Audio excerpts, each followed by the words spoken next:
But I wanted to show you a new way to look at something very old, just classical mechanics. And the idea is to make use of just the basic axioms connected with a collision between two objects that are moving in one dimension. The simplest, you might say, the simplest classical problem that you could think of.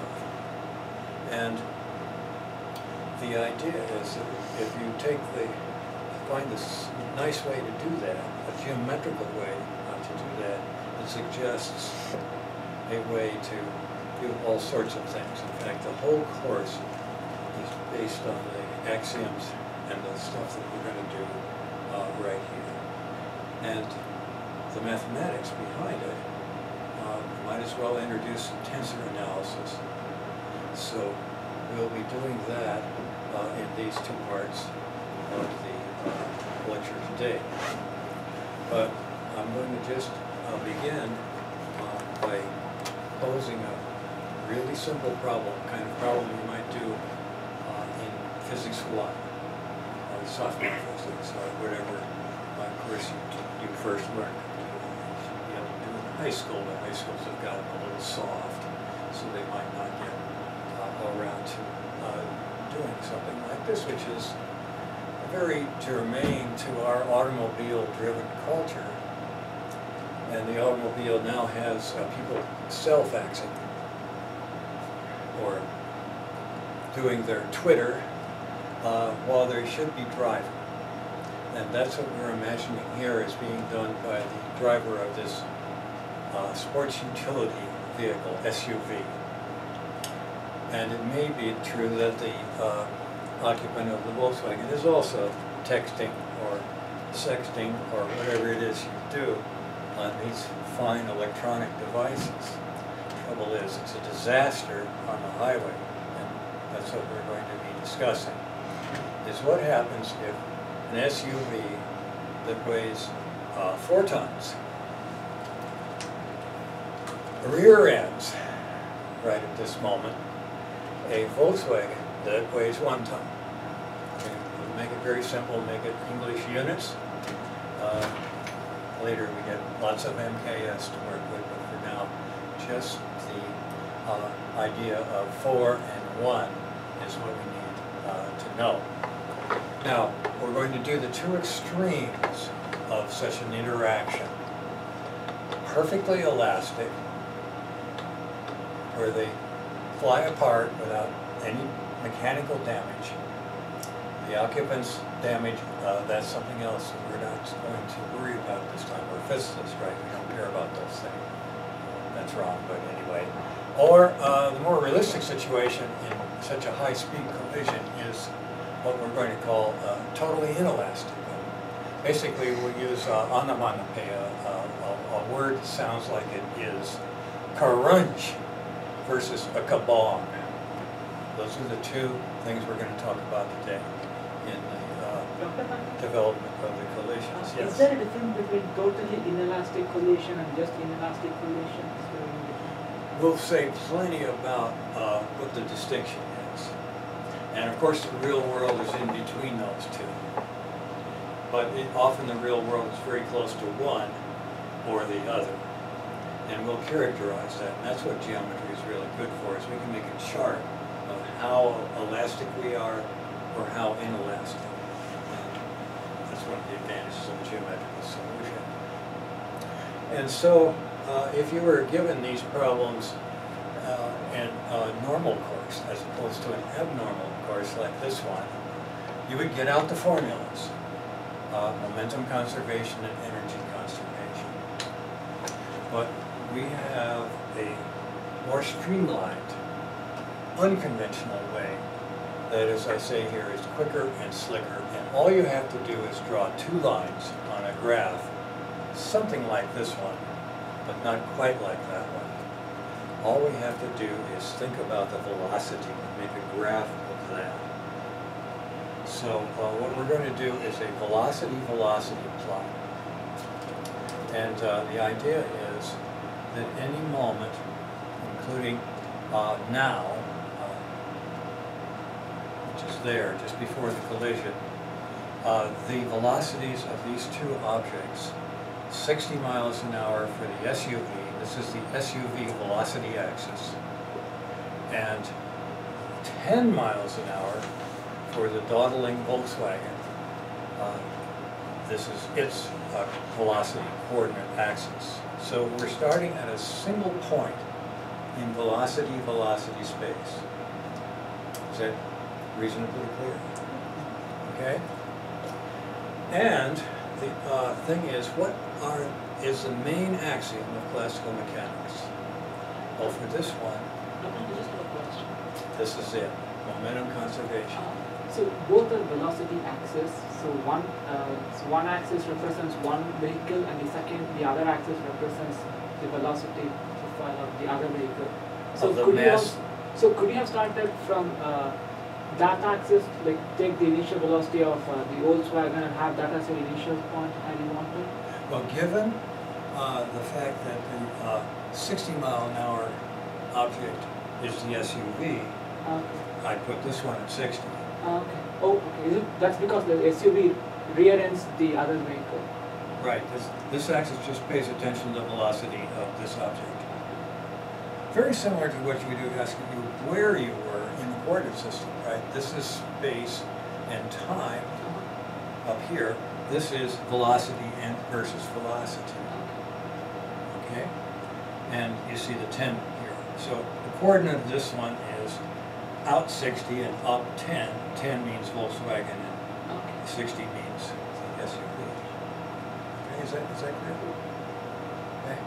So we're going to try to figure out where on this graph we end up an instant after Very cool. Okay. the collision, you're saying? Yeah, sure. One more question. Had it been a head-on collision, then one of the axes would be negative, right? So if say the Volkswagen is... If the Volkswagen were backing up, 10 miles per hour, it would be negative 10. it'd be down here. Okay.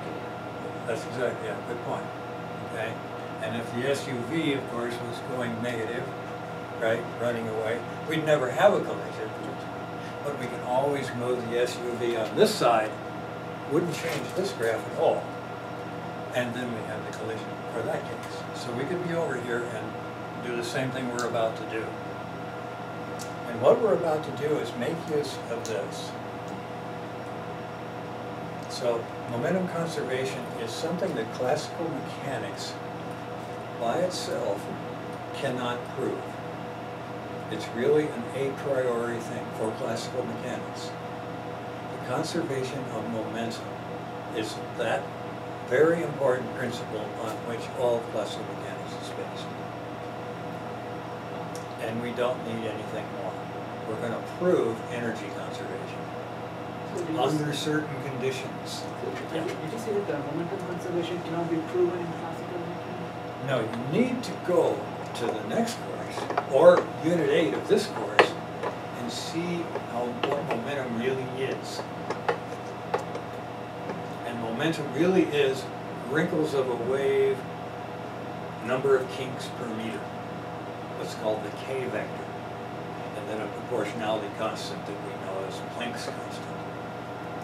That's what momentum really is.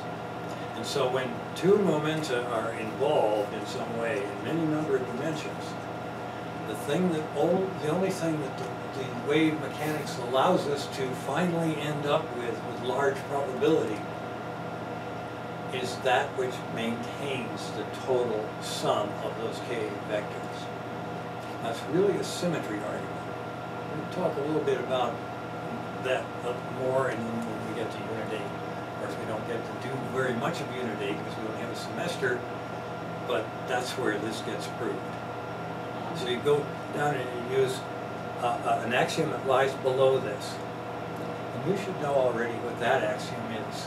Do you remember? I don't know the name of it. Not the name of it. Well, remember Uncle Albert Einstein. The fact that light cannot go any other speed than c I know all, like that's very famous in all leads dreams to have this this. result. So that's the underlying axiom for the momentum conservation. That's the reason all green light travel at the same time. And that's Evanson's Yeah. accent. Yeah, that's the more modern Ken Evanson accent. Yeah. All colors go the same speed. So you remember that. But all the textbooks in classical mechanics prove conservation of momentum of an isolated system, starting with Newton's third law. Well, you see, Newton's laws are axioms. We're going to derive them.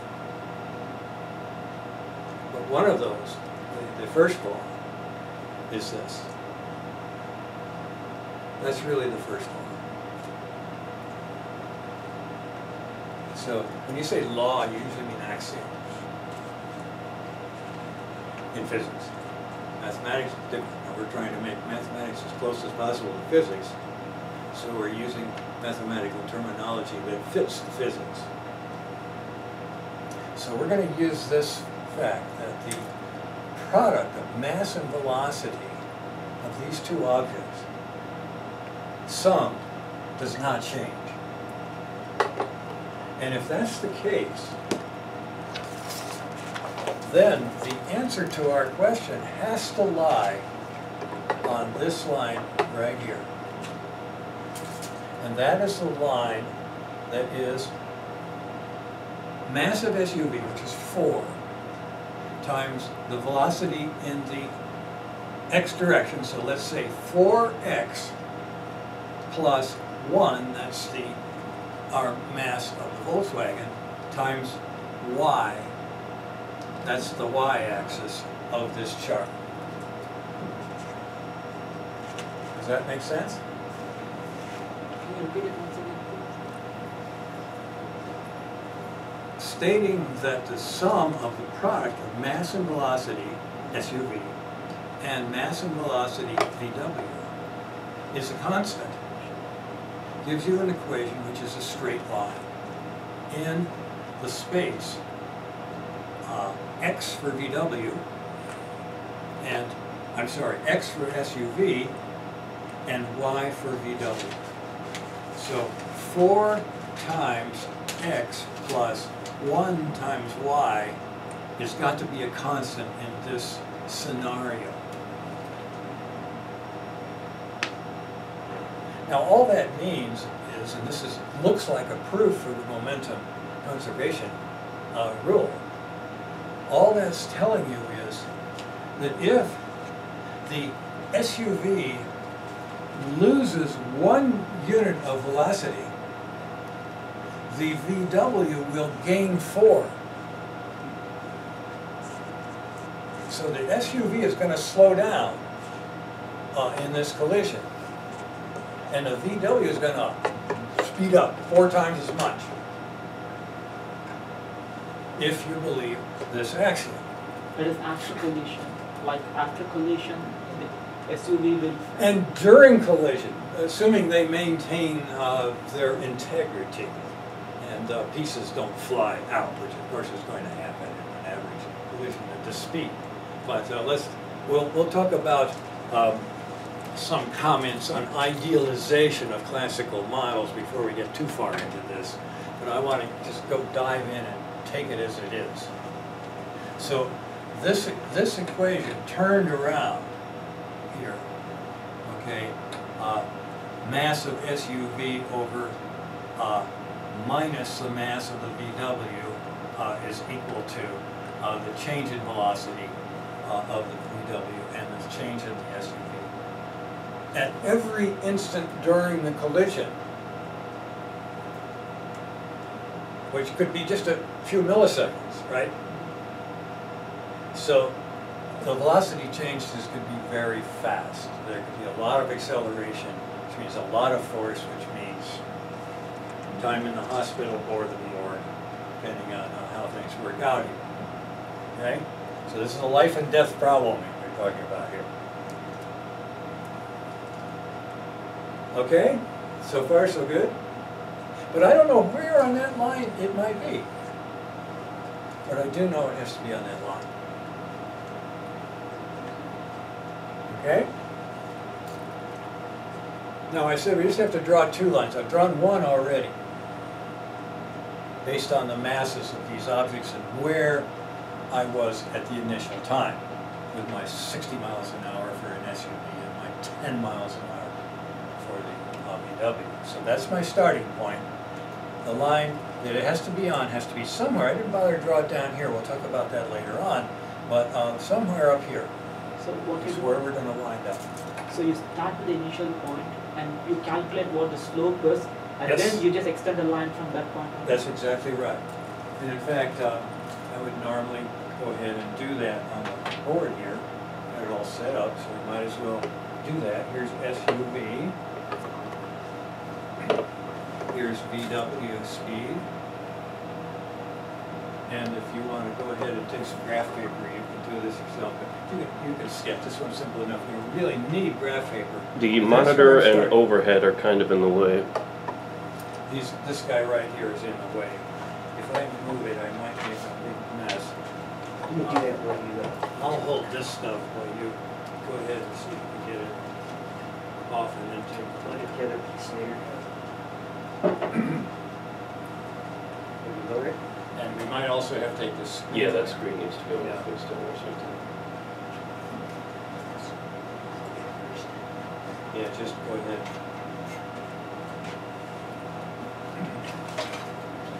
I think we can just set it down. Okay.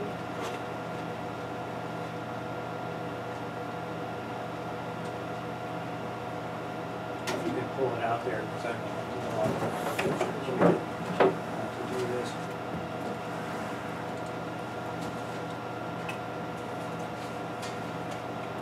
And then I'll just set this guy in. Off. I'm gonna pop this with the material. May have to bring it down. Okay, that's go ahead. A couple other things that are going along with it. Yeah, okay. Is that showing up better now? Yes. Okay. So, when you make a graph like this, we're going to be doing a number of these before we're finished today and tomorrow and the next day. You then realize that you need to do a slope of out one, up 1, 2, 3, 4. Out one, it's negative slope, negative, and then positive 1, 2, 1, 2, 3, 4. Out one, up 1, 2, 3, 4. So, as many of those as you need in order to check yourself. There's some techniques that make for precise geometry. We're going to actually make analog computers in this class that do things for all sorts of classical phenomena. So somewhere on this line is the answer to our initial, I'll just write IN for in, and then somewhere up here will be a solution to this problem. We'll do that one first, and this problem, we'll do that one second. Okay, and it's going to take very simple moves to do that. Okay, now the crunch, totally inelastic, means that they become one mass. And I mean a real crunch. Okay? So that should tell you where that solution will be. You see, this is being a clever physicist, okay, is to figure out what's the other curve or line that I need. I don't need energy conservation. I can do it more simply. I don't care about energy right now. Without energy, knowing energy, just what I told you is enough to figure out where on this line I'm going to be. You mean when you collide the... When they get stuck. Okay? Now, when they're stuck, that means they have the same coordinate, right? And they're going to stay stuck. So that means they have the same velocity. right? So what you need to do is intersect this line right here with Vx equal Vy. That is the straight line passing through the origin with 45 degrees. Exactamente. Yeah. So, and I'm going to color that thing red because it's going to be very important. The center of momentum line is what this is going to be called. So I'm going to try to get that on here in the most brilliant red chalk I can come up with, which is this fluorescent stuff I got. Okay? There's your 45-degree line. The V SUV or V sub 1 or V sub X equal V sub Y or VW is acronym for the little car. Okay? So there's the answer, 50 miles an hour for both. They're both going to be a lump going 50 miles an hour. Okay? So that's the basic idea of the crunch. Bingo. Right here. Okay? What about this one? Come on. Okay, let's suppose some miracle material is being used, maybe Buckminster fullerene with some graphene or something like that is making these cars up, and they can, you know, crumple, get to be one mass, but then they can spring apart without damage. Now, if we scale the velocities down, which we will do, to say feet per minute or something, you know, feet per hour, or you know, some really slow velocity, we're guaranteed that this is going to be close to the answer. So in a parking lot, insurance companies in the United States require cars to have no damage at 5 miles an hour. That's an actual requirement. Now, how many cars obey that? A lot, as it turns out. And you could have a 5 mile an hour parking lot collision and gotten out and nothing. Bye. You know, we're happy. That's you have some good physicists to thank for that, and some good people in making laws. But that will be the situation for this equation. Now, how do you find that one? Okay. And I'll go ahead and do it. All I have to do is put a compass on that 50 miles an hour and draw an arc. But this is for elastic collision, right? This is going to give me the elastic collision right there. So, but in order to do that, we need to first solve the inelastic collision problem, is it? Because you're starting, you're having a center as the 50 miles. Already found that, you see. And the thing is that as this collision proceeds, the speeds of these two vehicles will be such that they're always on this line. It's just that when it's inelastic, totally inelastic, I'm going to just end up, I should say, right here. But if I have time reversal symmetry,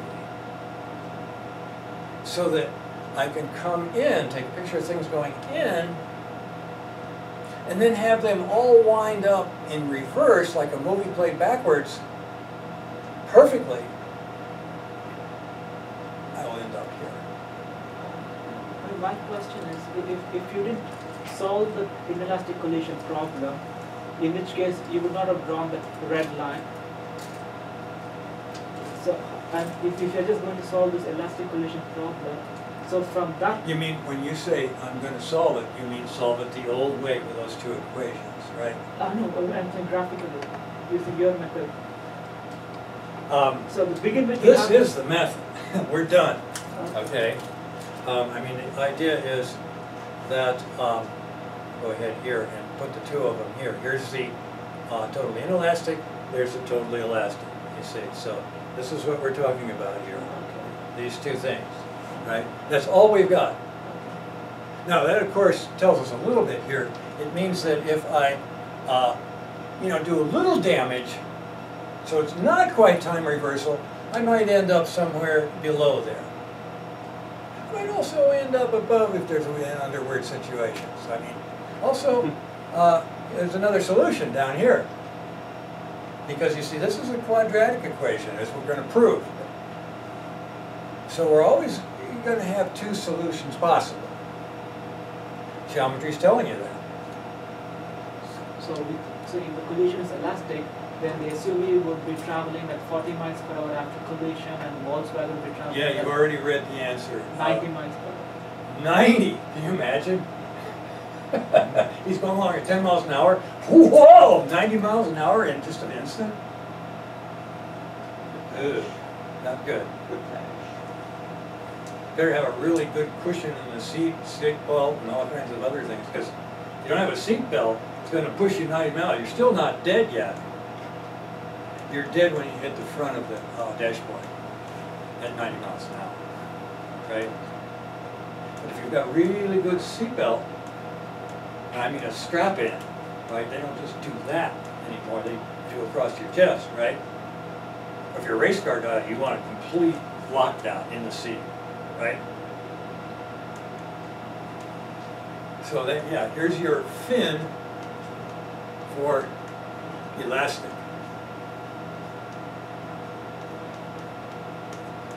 And here's your fin for totally inelastic. And as I said, those are extreme cases. So I write total. And that's standard terminology. The thing that's not standard terminology, of course, is kabong and crunch, which we'll use. Okay, sounds cool. All right? Now everything in one side here, I have a name for that too. It's co-womp. So this is the co-womp line between kabong and crunch. Okay? That's the game we play here. Let's try to make things memorable. Now, the simulation of this, which we've been having an awful time getting the simple part of this Super Bowl simulation complete with pictures of SUVs and VWs working. TC has been doing this work, and we are not yet completely successful. Let's take the old program here and see if I can get that going. Now what I'm going to do is I'm going to put some frequency of friction. Here I'm going to solve this numerically. Doctor, I just have one more question. Yes.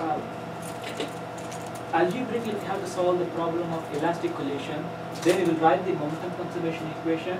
We will write the equation for the conservation of kinetic energy and solve. We're going to derive what the other curve is that goes through here. Yeah.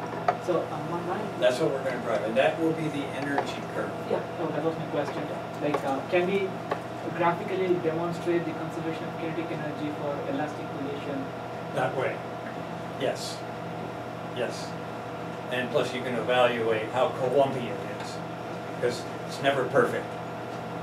Every time you touch something, right, a quanta of various things, vibration, rotation, optical motion, comes off. So nothing's perfect. Nothing's total, right? Certainly in the quantum world, but in the classical world too. Just that it looks that way if you do things really carefully. So what I want to do is show you an example of the crunch. So I'm putting in here a healthy amount of friction. And I'm doing that one first because I can go back and get the other one pretty easily. So let's take a look at it. I hope it'll work for me. I think I also have the timed right, so it won't be a big mess here. So let's start it, and let's pause. At this moment, What you're seeing there is the SUV, M1, and the VW, M2, and they're 4-to-1 ratio. I don't care what the units are here at the moment. And at this moment, the SUV is embedded already into the VW. Now over here is the graph on the board being done by the computer. Starting from this point right here, with its 60 miles an hour, so this passed 5 there, so that's 50 miles an hour right there. So it was sitting here at 10 miles an hour up, and nothing happened at first, and then all of a sudden, in the very first fractions of milliseconds, say, we already have the Volkswagen up here at about 25 or 30 miles an hour. And the SUV has only lost 5 or 6 or so miles per hour. Okay? Whatever the Volkswagen has gained, divide that by 4, and that's what the SUV has slowed down. Okay? So it's stuck in time right now on the line that we've drawn there. That yellow line passing to the origin is the same as your red line here, right? Yes, and I guess we got to make it red. I already have it written down here. Get a read through. And once again, what is that other small line with a bubble on top, like that small red line? Okay, that's the actual point of velocity. That's marking where the velocity is at this moment. Oh, at any given instant. Yeah. It's just a marker for that point, so you can see where it is. In cases where you have a lot of lines going all over the place, you can track it. So let's continue. Presumably I click pause here. Okay, now you can see that it's headed above, right? So this might end up a coulomb. That is, it may end up not having the same speed. And at the moment they don't, but they haven't quite finished the collision. As it pulls out, that point drops down. Now you see why we have a circle there. Because now you see the circle has moved down and they are stuck. Cool? When you say they are stuck, does that mean that the balls have stuck together, they are moving together? They are now stuck in a just a little bit, and it still has a little bit to go here to get back on the line, but it's working on it. Okay? Now what we have in there are linear force,